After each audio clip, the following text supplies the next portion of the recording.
निक तुरंत एक कोने में छिप गया। थोड़ी देर बाद जॉम्बी सुस्त चाल से लिविंग रूम में चला गया। यह देखकर निक ने पहले हमला करने का फैसला किया। चुपके से उसके पीछे जाकर जोर से डंडा मारा।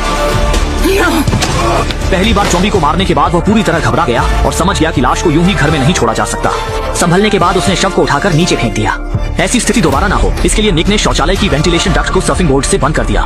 जल्द ही निक 3 दिन और 3 रातों से घर में फंसा रहा। इन दिनों वह हर कदम बहुत संभल कर रख रहा था। उसका दिमाग पूरी तरह सतर्क था और वह जरा भी डील देने की हिम्मत नहीं कर रहा था। लेकिन उसे केवल जॉम्बी से ही नहीं बल्कि मानसिक पीड़ा से भी जूझना था। अब उसके पास केवल वही अकेला बचा था। अकेलेपन और खालीपन से घिरा हुआ वह रोज अपनी नोटबुक से बातें करता था और स्थिति और भी खराब होती जा रही थी। निक यह देखकर पूरी तरह से टूट गया। आखिरकार इसी दिन उसके मोबाइल में पहली बार सिग्नल आया और उसने एक वॉइस मैसेज भी सफलतापूर्वक प्राप्त किया। लेकिन जिस बात की उसने कभी कल्पना नहीं की थी वह थी कि यह उसके माता पिता का अंतिम संदेश था। उनका क्षेत्र पूरी तरह से जॉम्बी के कब्जे में था और उसके माता पिता के बचने की संभावना बहुत कम थी। ये सोचकर कि उसके माता पिता इस तरह उसे छोड़कर चले गए, निक दुख से टूट गया। गुस्से से भरा हुआ उसने बेसबॉल बैट उठाया। वह जॉम्बी से लड़ने के लिए तैयार था।